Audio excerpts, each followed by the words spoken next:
watching ABC 57 News in high definition. Time now 5:59, planning out the start of your day with Skycast. Heading out the door 6 a.m. to 7 a.m. Around 66 degrees for New Carlisle. 67 to 68 by 9 will be cloudy, and we'll start to see a chance for rain as we head into midday and the afternoon. Cooler to start, or milder as we start today, but not that warm this afternoon with those clouds. We'll track the rain and tell you about a warmer end to the week in your ABC 57 First Warning Neighborhood Weather Forecast. ABC 57 News starts right now. Covering South Bend, Elkhart, and all of Michiana. This is ABC 57 News at 6. Breaking overnight in South Bend. While you were sleeping, fire crews rushed to put out flames at a house on the city's north side.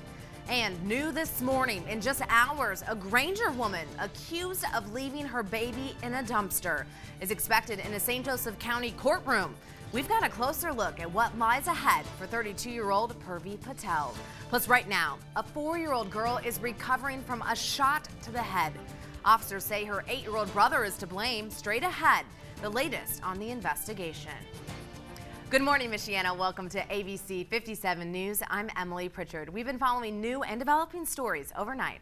But first, ABC 57 First Warning neighborhood meteorologist Tom Coombs joins us with a look at our forecast today. Hey, Tom. Good morning. Good morning, Emily, and good morning, everyone. There are some showers out there right now, mostly to our south. If you're in Fulton and Kosciuszko counties, that's where we're seeing at least some very light rainfall as we start out your day. This is just about drizzly, if not a little lighter than that. You can see as we ID this for you, under 1/10 of an inch to 1/10 at most in those areas of yellow. So very light rain out there right now, and that's what we're seeing. And this continues to move off towards the south and east. So we'll put the things into motion again. You can see this slowly moving off mostly towards the east this morning.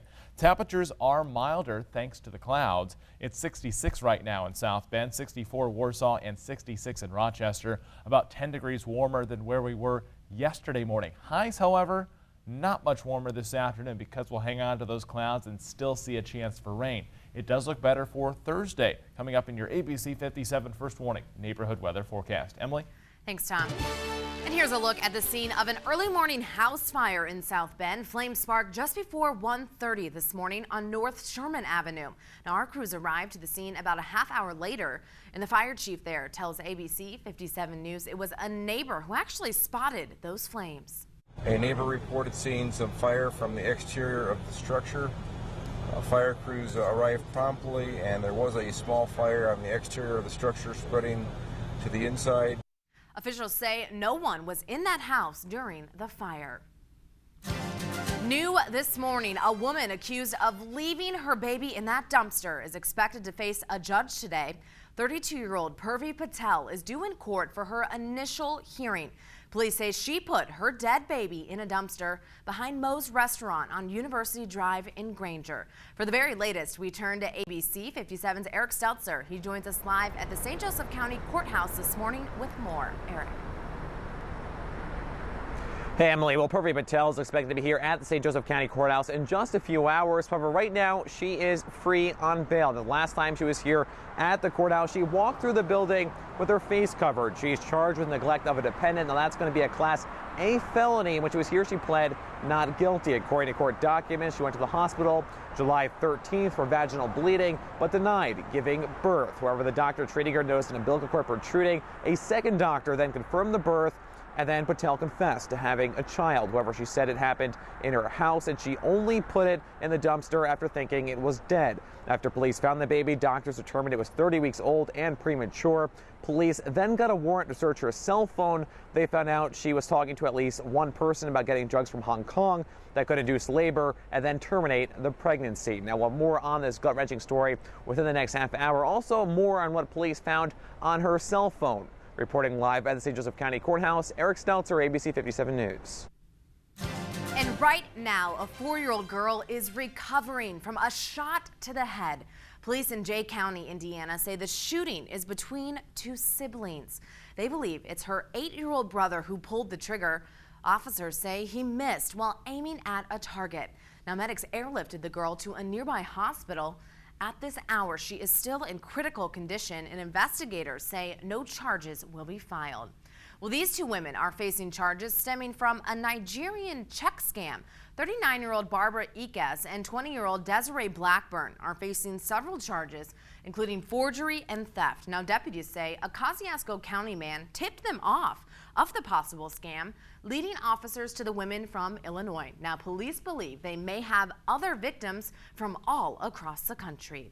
And a former St. Joseph County teacher pleaded guilty to charges for inappropriate communication with a student.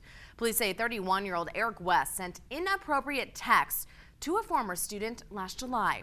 The girl was under the age of 14, and West was her 5th grade teacher at Walt Disney Elementary School. Now, he's set to be sentenced next month. Well, now here's a heads up for all you South Bend drivers this morning. Crews are working hard at the 5 Points intersection starting today. Traffic on State Road 23 will be shifted to one lane in both directions. Now, 3 roads, including Notre Dame Avenue, Francis Street, and Twickenham, will also be closed, and they aren't set to reopen until mid-October. And this month's Mayor's Night Out kicks off in just a few hours at the MLK Rec Center. It's an opportunity for you to come out and have your questions or concerns heard by Mayor Pete Buttigieg. Now, this month's event will give particular consideration to those living in District 2. Now, if that's you, the event runs tonight from 5:30 to 7. And we've been uncovering new developments about a deadly plane crash in Stark County. The coroner released the name of the pilot. It was Virginia native James Evans III. And we now know he was flying a homemade experimental aircraft when he crashed Sunday near the Stark County Airport. He was pronounced dead at the scene, and the FAA is investigating.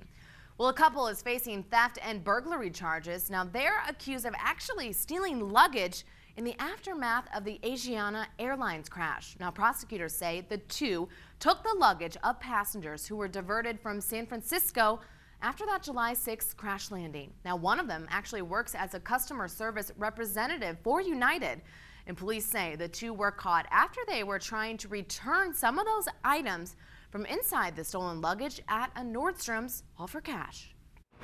Our victim is well known in Nordstrom's, apparently. Nordstrom's contacted her. They identified items going back and forth, and it was determined that the person who returned them had no association with our victim. Well, police say the couple was caught on surveillance footage along with another woman taking the luggage. Now, the two are charged with felony grand theft and felony commercial burglary. Well, chilling new details from a student's murder as a Michigan college campus remains on edge this morning. Paul DeWolf was found dead in his off-campus fraternity house. Officers say he died from a single gunshot wound. Now, police are calling it a homicide, but they have no suspects or weapon and nothing out of place at his home.